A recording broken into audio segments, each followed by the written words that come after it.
Hello बच्चों, तो स्वागत है आप सभी को फिर से मेरे एक नए वीडियो में। तो आज हम लोग देखने वाले हैं ट्वेल्थ जो फिजिक्स में 2025 में। देखिए यहाँ पर जो 2025 में पूछा जा चुका है मॉडल पेपर में, वो भी ऑफिशियल मॉडल पेपर में जितने भी क्वेश्चन पूछे जा चुके हैं सभी का सल्यूशन आज हम लोग करेंगे, सभी का आंसर हम लोग आज अच्छी तरह से करेंगे। तो देखिए यहाँ पर सभी क्वेश्चनों का आंसर, और मॉडल पेपर आपके लिए बहुत ज़रूरी है क्योंकि मॉडल पेपर से कई नए क्वेश्चन जो होते हैं, नए क्वेश्चन जितने भी होते हैं सब आपके मॉडल पेपर से ही आते हैं। और प्रीवियस ईयर तो मैंने आपके लिए क्वेश्चन बैंक भी तैयार हो रहा है, वो भी आपका क्वेश्चन बैंक भी करवाया जाएगा। तो देखिए यहाँ पर अगर देखते हैं हमारा क्वेश्चन क्या है। अब चलते हैं हम क्वेश्चन में। अब तो देखिए हमारा फर्स्ट नंबर क्वेश्चन क्या है। तो हमारा फर्स्ट नंबर क्वेश्चन है, एक वर्ग के 3 सिरों पर समान आवेश रखे गए हैं, यदि Q1 और Q2 के बीच बल F12 है और Q1 और Q3 के बीच F13 है, तो F12 बाई F13 क्या होगा। तो F12 बाई F13 यहाँ पर पूछा जा रहा है कि क्या होगा। तो वह हो जाएगा हमारा 2 हो जाएगा, याद रखिए, जो कि ऑप्शन नंबर बी में है हमारा, वह हमारा क्या हो जाएगा तो 2। और जितने भी आंसर है सब आपको सही सही आंसर है। देखिएगा एक भी आपको मॉडल पेपर में भी कई बार आपको जो अथी में देता है, जो ऑफिशियल नहीं होता है आपके गांव में या फिर शहर में जो मिलता है, उसमें भी आपको कई क्वेश्चन है जो गलत देता है। इसके लिए हम आपको यहाँ पर करवा दे रहे हैं। देखिए एक उदासीन धात्विक के गोले से जब 10 के पावर 14 इलेक्ट्रॉन हटाए जाते हैं तो गोले पर आवेश हो जाता है। तो गोला पर आवेश कितना हो जाएगा। तो गोला पर आवेश जो है वह हो जाता है हमारा 16 माइक्रोकुलाम। याद रखिएगा 16 माइक्रोकुलाम। समविभवी पृष्ठ यहाँ पर क्या है, देखिए यहाँ पर समविभवी पृष्ठ। तो बताइए समविभवी पृष्ठ क्या होता है। तो जिस पर समान विभव हो, प्रत्येक बिंदु पर समान विभव हो। तो यहाँ पर देखिए समविभवी पृष्ठ तथा विद्युत बल रेखाओं के बीच का कोण है। तो समविभवी पृष्ठ और विद्युत बल रेखाओं के बीच का कोण हमारा होता है कितना। तो वह होता है 90 डिग्री का। याद रखिएगा 90 डिग्री का कोण होता है, जो कि ऑप्शन नंबर सी में है। और देखिए यहाँ पर क्या दिया है, क्यू आवेश से आवेशित। यहाँ पर क्या है, क्यू आवेश से आवेशित आर त्रिज्या के गोलीय चालक के केंद्र से बाहर x दूरी पर विभव होता है। तो एक दूरी पर विभव क्या होगा। तो यहाँ पर जो है आप लोग कई लोग जो है यहाँ पर के क्यू बाई आर मार देते हैं। यहाँ पर जो है यहाँ पर के क्यू बाई आर लगा देते हैं, लेकिन यहाँ पर जो सही आंसर होगा आपका हो जाएगा वह के क्यू बाई एक्स, क्योंकि दूरी यहाँ पर है, दूरी दे रहा है एक्स दूरी। तो एक्स दूरी है, इसके लिए हमारा जो कि ऑप्शन नंबर बी है के क्यू बाई एक्स, इसलिए हमारा आंसर ऑप्शन नंबर बी हो जाएगा। और एक यहाँ पर देखिए समानुपाती यहाँ पर अल्फा है, एक अल्फा कण को 200 वोल्ट विभवांतर से त्वरित किया जाता है, इसके गतिज ऊर्जा में वृद्धि होगी। तो इसके गतिज ऊर्जा में वृद्धि कितना होगा। तो यहाँ पर देखिए 200 वोल्ट विभवांतर से त्वरित किया जाता है। तो अगर 200 वोल्ट से विभवांतर किया जा रहा है तो हमारा गतिज ऊर्जा हो जाएगा 400। यहाँ पर हमारा गतिज ऊर्जा में वृद्धि हमारा 400 इलेक्ट्रॉन वोल्ट हो जाएगा। सी धारिता के संधारित्र में संग्रहित ऊर्जा क्या होगी जबका उसका विभव भी तक बढ़ाया जाए। देखिए इस क्वेश्चन को किस प्रकार घुमाया गया है। यहाँ पर क्या है, तो सी धारिता के संधारित्र के संग्रहित ऊर्जा, यहाँ पर सीधा सीधा अगर आपसे ऊर्जा पूछे यहाँ पर धारिता में, तो संधारित्र का यहाँ पर सीधा हमारा आंसर हो जाएगा 1/2 CV²। थोड़ा सा यह इस क्वेश्चन को घुमा दिया है। और देखिए यहाँ पर सी धारिता के संधारित्र में संग्रहित ऊर्जा क्या होगी जबकि उसका विभव भी है। यहाँ तक भी अगर आपसे क्वेश्चन पूछता है फिर भी इसका आंसर यही होता है, लेकिन यहाँ पर बोल दिया भी गया है कि जबकि उसका विभव भी बढ़ाया जाए। तो यहाँ पर हमारा जाएगा 1/2 CV², जो कि ऑप्शन नंबर बी में है। और देखिए अगला नंबर क्वेश्चन क्या है कि एन एक समान गोलीय बूंदे जो समान विभव भी तक आवेशित है मिलकर बड़े बूंद बनाती है। तो नई बूंद का विभव होगा। तो नई बूंद जो है उसका विभव क्या होगा। तो देखिए यहाँ पर नई बूंद का विभव हमारा हो जाएगा भी क्रॉस एन, और एन के पावर में क्या हो जाएगा 2/3। एन के पावर में हमारा 2/3 हो जाएगा। और अगर आपको मॉडल पेपर की जो क्वेश्चन है वो आपको अच्छा लगता है तो हम इसको सभी चैप्टर वाइज सभी जो जितने भी बुक है सब के लिए लाएंगे, फिजिक्स, केमिस्ट्री, हिंदी, इंग्लिश और जितने भी है सभी के लिए। और आपको 2025 का करवा रहे हैं, फिर 24 का 22 का 21 का भी करवा देंगे, क्योंकि यहाँ पर देख सकते हैं कि कई नए नए क्वेश्चन हैं और नए नए क्वेश्चन जितने भी बनते हैं सब मॉडल पेपर से ही बनते हैं। यहाँ पर एक समांतर प्लेट संधारित्र के प्लेटों के बीच विद्युत क्षेत्र 10 के पावर 5 वोल्ट पर मीटर का विद्युत क्षेत्र है। यदि संधारित्र के प्लेट पर आवेश 1 माइक्रोकुलाम है तो संधारित्र के प्रत्येक प्लेट बल है, तो प्रत्येक प्लेट बल, तो यहाँ पर हमारा आंसर हो जाएगा, यहाँ पर हमारा आंसर क्या होगा, तो वह हो जाएगा 0.05 न्यूटन, 0.05 टन। और अगला नंबर क्वेश्चन है, देखिए हमारा कि चुंबकीय क्षेत्र बी में स्थित एम चुंबकीय आघूर्ण वाले धारा पास द्वारा अनुभूत बल आघूर्ण टाउ का मान होता है। तो टाउ का मान क्या होता है, तो इसे आपने प्रीवियस PYQ में भी देखा होगा कि क्या होता है, तो टाउ बराबर m क्रॉस बी हमारा होता है, वेक्टर में m क्रॉस बी। आपने इसे क्वेश्चन बैंक में भी इस क्वेश्चन को कई बार देखा होगा। और देखिए यहाँ पर चुंबकीय क्षेत्र का मान घटने से चुंबकीय सुई का आवर्तकाल क्या होता है, तो चुंबकीय सुई का जो आवर्तकाल होता है वह बढ़ता है। चुंबकीय सुई का आवर्तकाल क्या हो जाता है, तो वह बढ़ता है। निम्नलिखित में से किसका उपयोग पौधों घरों में होता है, तो देखिए पौधों घरों में किसका उपयोग होता है, तो वह होता है अवरक्त किरणों का, अवरक्त किरण का पौधों घरों में होता है। और एक्स किरणों का किस लिए इस्तेमाल होता है, तो एक्स किरण जो है वह आपके जो हड्डी है चिकित्सक विज्ञान में होता है और कई प्रकार की चीज़ों में होता है। और बताइए पराबैंगनी किरणों से हमारे शरीर पर क्या क्या हानि पहुंचता है, ये आप लोग कमेंट में बताइएगा। और यहाँ पर हमारा आंसर हो जाएगा अवरक्त किरण।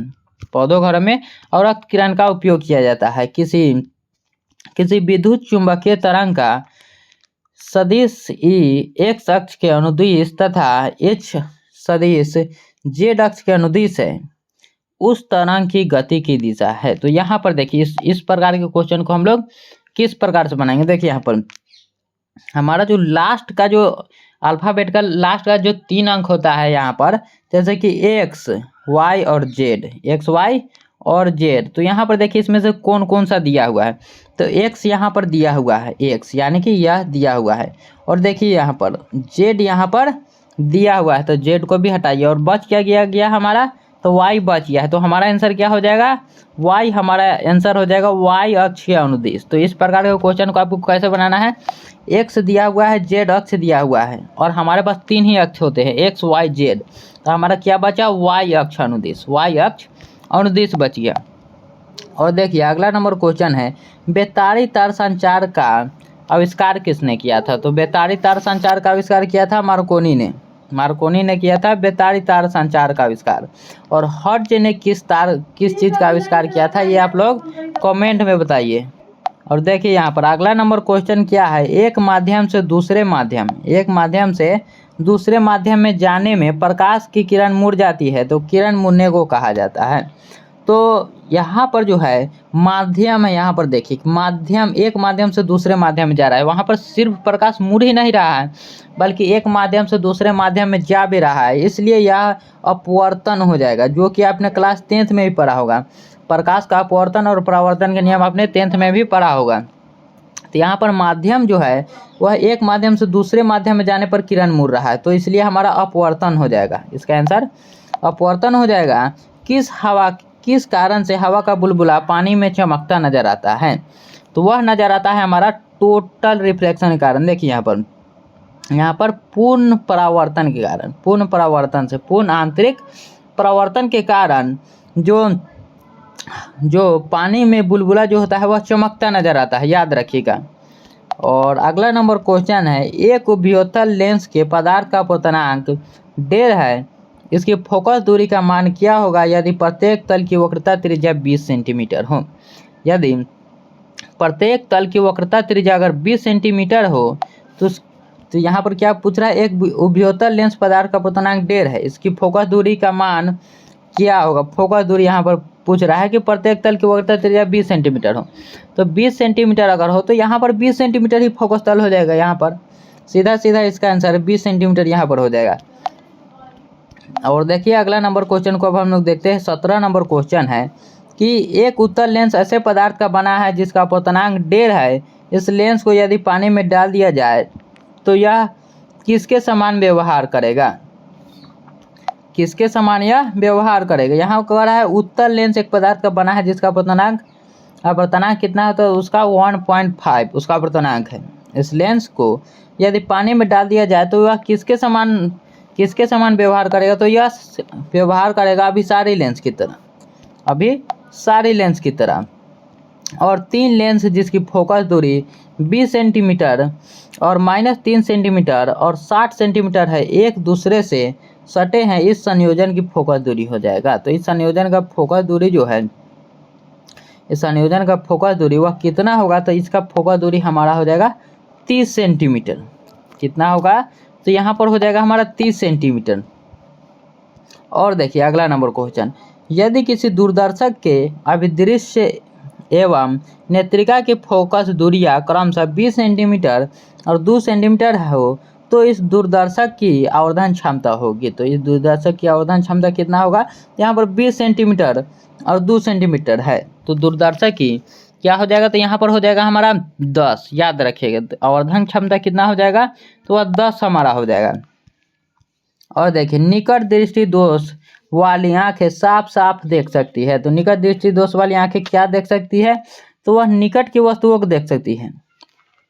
निकट दृष्टि दोष में क्या होता है कि हमें निकट की वस्तुओं तो देखती है, लेकिन जो दूर की वस्तु होता है वह हमें साफ साफ नहीं दिखाई देता है, स्पष्ट तरीके से हमको दूर की चीज नहीं दिखाई देता है। और दूर दृष्टि दोष में हमें दूर की चीजें दिखती है, लेकिन जो नजदीक की चीजें हैं वह हम स्पष्ट रूप से नहीं देख पाते हैं। लेकिन जो अबिंदुकता होता है उसमें ना हम दूर की और ना ही पास की चीज को देख पाते हैं। तो चलिए अगला नंबर क्वेश्चन, यहाँ पर हमारा आंसर क्या हो जाएगा, तो ऑप्शन नंबर सी, वह निकट की वस्तुओं को नहीं देख सकता है। और देखिए जब हम किसी वस्तु को देखते हैं तो रेटिना पर बनने वाला प्रतिबिंब कैसा होता है। जब हम किसी वस्तु को देखते हैं तो रेटिना पर बनने वाला प्रतिबिंब जो है वह कैसा होता है, तो वह होता है हमारा वास्तविक और उल्टा। जो हम देखते हैं हमारे जो आँख पर जो रेटिना पर प्रतिबिंब बनता है, हमारे आँखों के रेटिना पर वह कैसा प्रतिबिंब बनता है, तो वह वास्तविक और उल्टा बनता है। ये भी आप क्वेश्चन बैंक में कई सारे इसमें क्वेश्चन बैंक से क्वेश्चन है, और जितने भी नई है और नए नए क्वेश्चन को अगर आप सीखते चलते हैं तो यह आपके एग्जाम के लिए वो बहुत महत्वपूर्ण होगा। और PYQ जो है वो तो आपको याद होना ही चाहिए। एक प्रिज्म से होकर गुजरने वाले श्वेत प्रकाश का न्यूनतम विचलन अवयव है। तो सबसे न्यूनतम विचलन पूछ रहा है, तो विचलन सबसे अगर न्यूनतम पूछे तो वह लाल का, याद रखिएगा। इसीलिए रेलवे के सिग्नल किस कलर का होता है, तो लाल कलर का। और अगर उच्चतम विचलन पूछता है तो हमारा आंसर हो जाता है बैगनी। क्या होता है, बैंगनी। लेकिन यहाँ पर न्यूनतम पूछ रहा है इसलिए हमारा ऑप्शन नंबर ए यानी कि लाल आंसर हो जाएगा। और देखिए कांच से हवा में जाती प्रकाश की किरण का क्रांति कोण न्यूनतम होता है। तो क्रांति कोण न्यूनतम किस में होगा, तो वह बैगनी रंग के लिए क्रांति कोण जो है वह न्यूनतम होता है। इसके लिए तो वह बैगनी रंग के लिए होता है, याद रखिएगा। प्राथमिक इंद्रधनुष बनाता है सूर्य के प्रकाश का वर्षा के बूंद में। तो देखिए प्राथमिक इंद्रधनुष जो होते हैं वो 2 प्रकार के होते हैं, प्राथमिक और द्वितीयक। यहाँ पर देखिए प्राथमिक इंद्रधनुष बनाता है सूर्य के प्रकाश का वर्षा के बूंद में, तो वह बनाता है 2 बार अपवर्तन और 1 बार आंतरिक परावर्तन। याद रखिए 2 बार अपवर्तन और 1 बार आंतरिक परावर्तन। और जो द्वितीयक होता है उसमें 2 बार अपवर्तन तथा 2 बार पूर्ण आंतरिक परावर्तन बनता है। याद रखिए दोनों बार, लेकिन यहाँ पर प्राथमिक में 2 बार अपवर्तन लेकिन 1 बार आंतरिक परावर्तन बनता है। याद रखिए जो कि ऑप्शन नंबर सी में है, यह हमारा बिल्कुल ही राइट आंसर हो जाएगा। और देखिए 25 नंबर क्वेश्चन है कि प्रकाश के तरंग गति सिद्धांत के अनुसार प्रकाश का वर्ण का निर्णायक है। तो प्रकाश के वर्ण का निर्णायक कौन है, तो उसकी आवृत्ति, उसकी जो फ्रीक्वेंसी है वही जो है वह वर्ण का निर्णायक है कि किस कलर का होगा। अज्ञात आकार वाले एक सुदूर स्थित स्रोत से आने वाले प्रकाश का तरंगाग्र होगा लगभग। तो प्रकाश का तरंगाग्र कैसा होगा, अज्ञात आकार वाले, याद रखिएगा सुदूर स्थित स्रोत से। तो यह हो जाएगा हमारा समतल। तरंगाग्र होगा कैसा है, लगभग, तो वह समतल होगा। 2 स्रोतों को कला संबंध तब कहा जाता है यदि उनके 2 स्रोतों को कला संबंध तब कहा जाता है यदि उनके क्या हो तो वह उनके कलांतर नियत हो, उनके क्या हो तो उनके कलांतर नियत हो। और देखिए अगला नंबर क्वेश्चन क्या है, और अगला नंबर हमारा क्वेश्चन है कि रचनात्मक व्यतिकरण के लिए किस बिंदु पर पहुंचने वाली तरंगों के बीच कलांतर होना चाहिए। तो तरंगों के बीच का कलांतर हमारा कितना होना चाहिए, तो वह शून्य होना चाहिए, वह हमारा शून्य होना चाहिए।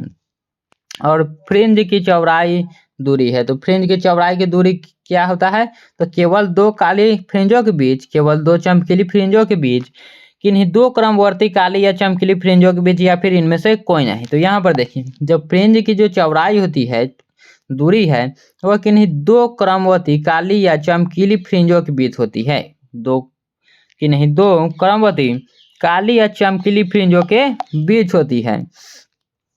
और देखिए यहाँ पर 30 नंबर क्वेश्चन क्या है, यंग के द्विस्लेट प्रयोग में रचनात्मक व्यतिकरण उत्पन्न करने वाली तरंगों के बीच का पथांतर का मान है। देखिए यहाँ भी जो है थोड़ा सा भाषा में थोड़ा सा चेंज किया गया है, नहीं तो क्वेश्चन वही है।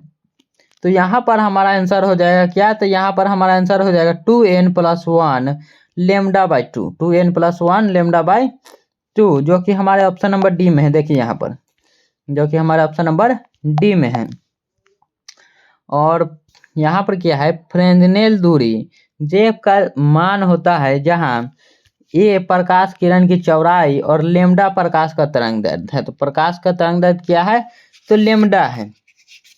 यहाँ पर प्रकाश का जो तरंग दैर्ध्य दिया हुआ है वह लेमडा दिया हुआ है। तो इसका आंसर जो है हमारा क्या हो जाएगा, तो a² बाई लेमडा हो जाएगा। याद रखिएगा a² बाई लेमडा इसका हमारा आंसर हो जाएगा, जो कि ऑप्शन नंबर बी में है। और देखिए किरचॉफ का नियम निम्न में से किस नियम का पालन करता है। किरचॉफ का जो नियम है निम्न में से किस का पालन करता है, तो ऊर्जा सिद्धांत का पालन करता है, तो हाँ करता है, जो दूसरा नियम होता है।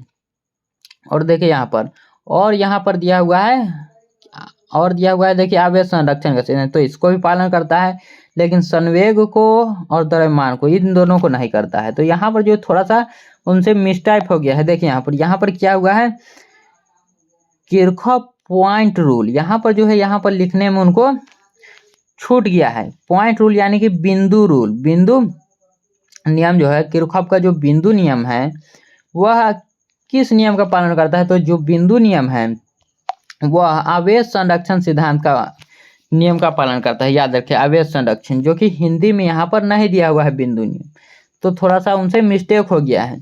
और विद्युतीय परिपथ के किसी बिंदु पर सभी धाराओं का बीजगणितीय योग क्या होता है, तो वह शून्य होता है। क्या होता है, तो वह शून्य होता है। यह किरचॉफ का कौन सा नियम है, तो यह फर्स्ट नंबर नियम है कि विद्युतीय परिपथ पर किस बिंदु का सभी धाराओं का बीजगणितीय योग शून्य होता है, जिसे हम लोग बिंदु नियम कहते हैं। हीट स्टोन ब्रिज का व्यवहार किया जाता है, तो हीट स्टोन ब्रिज का व्यवहार क्यों करते हैं, तो हम लोग रेजिस्टेंस को मापने के लिए, प्रतिरोध को मापने के लिए करते हैं हीट स्टोन ब्रिज का प्रयोग। और एक तार में 1 माइक्रोएम्पियर धारा प्रवाहित होती है यदि इलेक्ट्रॉन परावेश 1.6 × 10⁻⁻19 कूलम हो, तो प्रति सेकंड तार से प्रवाहित इलेक्ट्रॉनों की संख्या होगी। तो प्रति सेकंड तारों से प्रवाहित इलेक्ट्रॉनों की संख्या क्या होगा, तो हो जाएगा हमारा 0.625 × 10⁻13। और देखिए विद्युत हीटर में जिस तत्व का व्यवहार किया जाता है वह है, तो विद्युत हीटर में किस तत्व का प्रयोग किया जाता है, तो उसमें नाइक्रोम का किया जाता है। नाइक्रोम का विद्युत हीटर में उपयोग किया जाता है। और बताइए जो विद्युत बल्ब होता है, विद्युत बल्ब में किसका उपयोग किया जाता है, तो टंगस्टन का। याद रखिएगा उसमें टंगस्टन का किया जाता है, लेकिन यहाँ पर जो दिया हुआ है विद्युत हीटर में, तो इसमें नाइक्रोम का उपयोग किया जाता है। और आर त्रिज्या के वृत्तीय पथ पर एक समान चाल भी से घूमते हुए इलेक्ट्रॉन का चुंबकीय द्विध्रुव आघूर्ण होगा। तो चुंबकीय द्विध्रुव आघूर्ण यहाँ पर पूछ रहा है, तो हमारा आंसर हो जाएगा यहाँ पर फर्स्ट नंबर है, जो कि EVR/2 है, EVR/2। और देखिए अगला नंबर क्वेश्चन क्या है, किसी सीधे धारावाही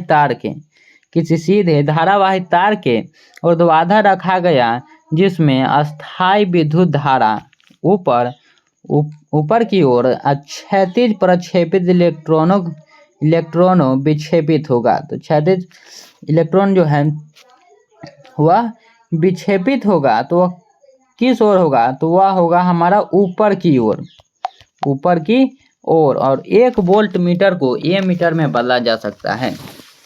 यहाँ पर पूछा जा रहा है कि 1 वोल्ट मीटर को ए मीटर में कैसे बदलते हैं हम लोग, तो उसे हम लोग इस समांतर क्रम में निम्न प्रतिरोध को जोड़कर बदलते हैं। याद रखिएगा, 1 वोल्ट मीटर, यहाँ पर आ मीटर नहीं दिया हुआ है, यहाँ पर 1 वोल्ट मीटर को ए मीटर में बदलना है, वोल्ट मीटर को ए मीटर में।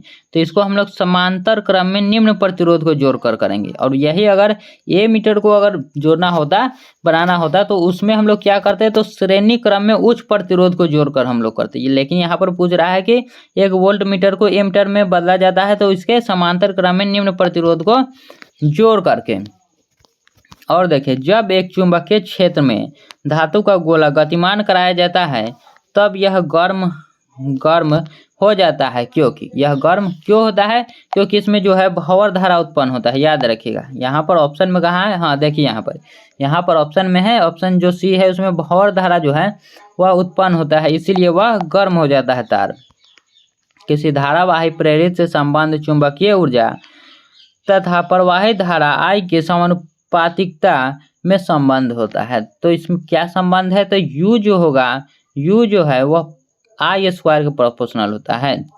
U जो है I स्क्वायर के समानुपाती होता है।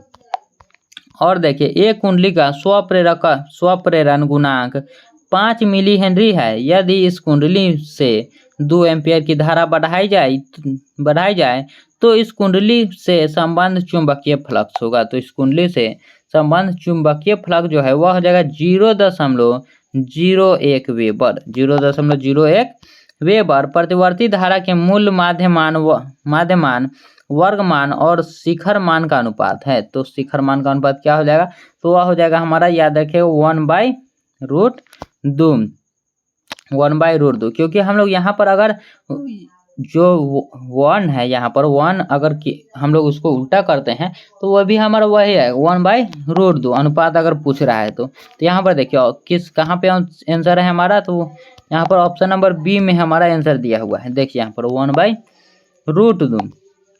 और देखिए, एलआर परिपथ की प्रतिबाधा होती है। तो एलआर परिपथ की प्रतिबाधा क्या होती है, तो √r² plus omega square L square, √r² plus omega square L square. तो देखिए यहाँ पर ऑप्शन नंबर डी हो जाएगा कि √r² plus omega square L square. और देखिए अगला नंबर क्वेश्चन क्या है कि एक प्रतिवर्ती धारा का समीकरण I बराबर 60 sin 100πt धारा के मूल माध्य वर्गमान होगा। तो वो धारा के मूल माध्य वर्गमान क्या होगा, तो यहाँ पर देखिए, यहाँ पर क्या दिया हुआ है, 60, और 60 है और इसमें गुना कर दे तो 1/√2 से, 1/√2 से तो क्या हो जाएगा, 60√2। अगर इसमें भी अगर आपको तोड़ने के लिए बोला जाए तो इसको हम लोग कैसे तोड़ेंगे, तो 60√2 जो है, यहाँ पर √2 जो परिमेयकरण हम लोग कर देंगे, √2। और तो यहाँ पर जब हम लोग ऐसे करेंगे तो हमारा आ जाएगा 60 जो है और √2, 60√2 अब बटा में 2, तो 2 से हम लोग इसको काट देंगे 30, तो हमारा क्या बच जाएगा, अगर इसको सोल्व करेंगे हम लोग तो 30√2 हमारा बच जाएगा, अगर इसको भी सोल्व करें तो, क्योंकि इस प्रकार से क्वेश्चन आपको पूछा जाता है। तो यहाँ पर जो हमारा आंसर है 60√2 हो जाएगा। अगर यहाँ पर 30√2 भी दिया हुआ होता है तो यही हमारा आंसर सही भी होता। और वह यंत्र जो यांत्रिक ऊर्जा को विद्युत ऊर्जा में बदलता है कहा जाता है। तो यांत्रिक ऊर्जा को विद्युत ऊर्जा में कौन बदलता है, तो वह बदलता है डायनेमो। याद रखें, डायनेमो बदलता है। प्रतिवर्ती धारा परिपथ में अनुनाद की अवस्था में धारा और विद्युत वाहक बल के बीच का कालांतर होता है। तो धारा और विद्युत वाहक बल के बीच का कालांतर क्या होता है, तो वह होता है शून्य, क्योंकि अनुनाद अवस्था में पूछा जा रहा है। यदि किसी प्रतिवर्ती धारा परिपथ की यथार्थ एवं आभासी शक्ति क्रमशः PT और PA है तो शक्ति गुणांक क्या होगा, तो शक्ति गुणांक यहाँ पर देखिए क्या हो जाएगा, तो वह हो जाएगा हमारा PT/PA, PT/PA। प्रतिवर्ती विद्युत वाहक बल E बराबर E0 sin ω/t में शिखर मान 10 वोल्ट तथा 50 हर्ट्ज है। समय t बराबर जो है 1/600 सेकेंड तत्कालिक विद्युत वाहक बल है। तो तत्कालिक विद्युत वाहक बल क्या होगा, तो हमारा हो जाएगा 5 वोल्ट। याद रखिए 5 वोल्ट हमारा यहाँ पर आंसर हो जाएगा। और प्रतिवर्ती धारा परिपथ में धारा I एवं वोल्टेज के बीच कालांतर फाई है तो धारा का वाठीन घटक है, तो धारा का वाठीन घटक जो है वह क्या हो जाएगा, तो हमारा वह हो जाएगा आई कॉस फाई। याद देखिए यहाँ पर जो है आई छूट गया है, यहाँ पर आई कॉस फाई। और देखिए अगला नंबर क्वेश्चन है, व्योम तरंगों के उपयोग द्वारा क्षितिज के पार संचारण के लिए निम्नलिखित आवृत्तियों में कौन आवृत्ति उपयुक्त है। तो कौन आवृत्ति जो है यहाँ पर उपयुक्त है, तो वह हो जाएगा हमारा 10 मेगाहर्ट्ज का, 10 मेगाहर्ट्ज का यहाँ पर। और देखिए यूएचएफ परिसर के आवृत्तियों का प्रसारण प्रायः किसके द्वारा होता है, तो यह होता है हमारा व्योम तरंगे द्वारा। और यहाँ पर देखिए दिए गए किस धातु का प्रकाश विद्युत कार्यफलन न्यूनतम होता है, तो विद्युत कार्यफलन का न्यूनतम होता है तो वह होता है सोडियम का। किसका कार्यफलन न्यूनतम होता है, तो वह होता है सोडियम का। प्लांक स्थिरांक की बीमा है, प्लांक स्थिरांक की बीमा है, तो प्लांक स्थिरांक का जो बीमा है वह हो जाएगा हमारा ml² T इनवर्स, जो कि हमारे ऑप्शन नंबर ए में है। और देखिए हाइड्रोजन परमाणु के बोर कक्षा में इलेक्ट्रॉन की गतिज ऊर्जा और परमाणु की स्थितिज ऊर्जा का अनुपात क्या है। यहाँ पर है हाइड्रोजन परमाणु के बोर कक्षा में इलेक्ट्रॉन की गतिज ऊर्जा और परमाणु की स्थितिज ऊर्जा का अनुपात है, तो वह हो जाएगा हमारा -1/2 हमारा हो जाएगा यहाँ पर ऑप्शन नंबर सी -1/2। निम्नलिखित में कौन विद्युत चुंबकीय प्रकृति की नहीं है, तो विद्युत चुंबकीय प्रकृति का कौन नहीं है, तो बीटा किरण जो है वह विद्युत चुंबकीय प्रकृति का नहीं है। और देखिए नाभिकों के मिलने और नाभिकों के बनने तथा ऊर्जा मुक्त होने की घटना कहा जाता है। तो यहाँ पर देखिए नाभिक बन रहे हैं, जो कि हमारा क्या हो जाएगा, तो वह हो जाएगा हमारा यहाँ पर न्यूक्लियर जो है, न्यूक्लियर फ्यूजन जो हो जाएगा। याद रखिएगा यहाँ पर देखिए, यहाँ पर जो इंग्लिश में दिया हुआ है न्यूक्लियर फ्यूजन, याद रखिए नाभिकीय संलयन। और सूर्य जो है वह किस प्रकार से चमकता है, तो उसका कारण भी है नाभिकीय संलयन ही है। वहाँ पर न्यूक्लियर फ्यूजन जो होता है वो लगातार होते रहता है। नाभिक संयोजन और नाभिक के गठन और ऊर्जा की रिहाई की प्रक्रिया को क्या कहते हैं, यहाँ पर क्या है, रिहाई की प्रक्रिया को क्या कहते हैं, तो यहाँ पर भी हमारा आंसर हो जाएगा संलयन हमारा आंसर हो जाएगा। और द्रव्यमान और ऊर्जा के बीच सही संबंध है, तो यह आइंस्टीन का जो है E = mc² थ्योरी ऑफ, यहाँ पर वही हमारा आंसर हो जाएगा। और देखिए यहाँ पर एक रेडियो एक्टिव तत्व की अर्ध आयु 1000 वर्ष है, कितने समय के बाद तत्व के नमूने का 1/18वां भाग रह जाएगा, तो 1/18वां भाग कितने वर्ष के बाद रह जाएगा, तो वह रह जाएगा हमारा 3000 वर्ष बाद, 3000 वर्ष। और अगला नंबर क्वेश्चन देखिए, अगला नंबर क्वेश्चन कि 3888 जो SR परमाणु में प्रोटॉन, न्यूट्रॉन और इलेक्ट्रॉन की संख्या पूछ रहा है, तो वह हो जाएगा हमारा 38, 50 और 38। याद रखें 38, 50 और 38। और देखिए हमारा अगला नंबर क्वेश्चन है कि एक पीएन जंक्शन में होते हैं, तो एक पीएन जंक्शन में क्या होता है, तो 2 अर्धचालक जंक्शन होता है। एक पीएन जंक्शन में 2 अर्धचालक जंक्शन होता है। और देखिए यहाँ पर प्रतिवर्ती विभव लगाने पर प्रत्यक्ष धारा उत्पन्न करने वाली मशीन का नाम क्या है, तो उस मशीन का नाम है दिष्टकारी। और देखिए यदि एक पूर्ण तरंगी दिष्टिकरण में यदि निवेश आवृत्ति 50 हर्ट्ज, तो निर्गम आवृत्ति क्या होगा, तो निर्गम आवृत्ति हमारा उसमें 2 से गुना कर दीजिए, जो कि हमारा हो जाएगा 100 हर्ट्ज। और नोर गेट के लिए बुलियन व्यंजक है, तो नोर गेट के लिए हमारा बुलियन व्यंजक हो जाएगा क्या, यहाँ पर देखिए यहाँ पर नोर गेट पूछा जा रहा है क्या, नोर गेट, तो यह हमारा हो जाएगा, यहाँ पर थोड़ा सा मिस्टेक दे दिया है। यहाँ पर देखिए नोर गेट का हमारा होगा A + B = Y, बार ऊपर होगा क्योंकि नोर पूछा जा रहा है। और यह हमारा हो जाएगा किसका, तो यह हो जाएगा हमारा नैंड गेट का। याद रखिए यह हमारा नैंड गेट का हो जाएगा, और यह जो है हमारा नॉर का होगा। यहाँ पर बार छूट गया है उनसे, तो यह हमारा आंसर हो जाएगा।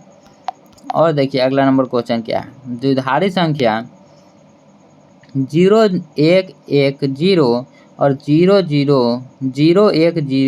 00101 का योगफल होगा, तो इसका योगफल क्या होगा, तो इसका योगफल हो जाएगा हमारा 1011।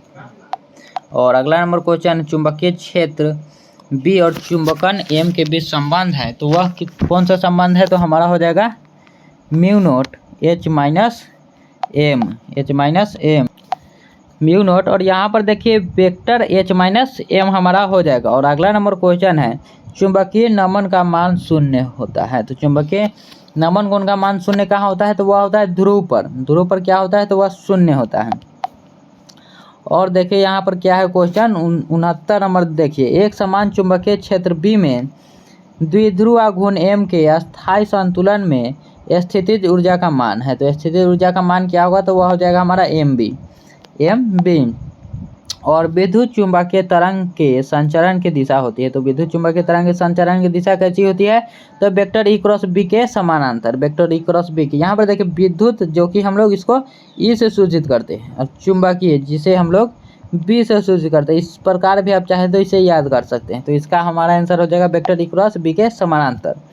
और देखिए यहाँ पर कुछ सब्जेक्टिव है तो इसे भी आप लोग देख लीजिए कि दर्शाए कि दो आवेशित चालकों के बीच आवेशों का पुनर्वितरण में ऊर्जा का ह्रास होता है। यहाँ पर चित्र बना देना है। सेलों को समांतर क्रम में जोड़ने का लाभ एवं हानि बताए, एम्पियर का परिपथीय नियम लिखे, अन्योन्य प्रेरकत्व का परिभाषा लिखे, तप्त तार एमीटर से प्रतिवर्ती धारा को किस तरह मापा जाता है और विद्युत चुम्बक बनाने में इस्पात का उपयोग किया जाता है, निर्वात में अवरक्त किरणों का और पराबैंगनी किरणों की चाल का अनुपात क्या है। तो यह जो है आप लोग एक बार देख लीजिएगा इस सभी क्वेश्चनों को।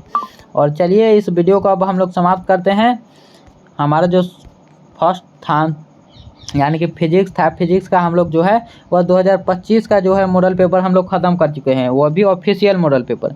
और देखते हैं अगर इस वीडियो में रिस्पांस रहा तो अगला वीडियो भी आएगा और केमिस्ट्री, हिंदी, इंग्लिश सभी विषय का आएगा। तो चलिए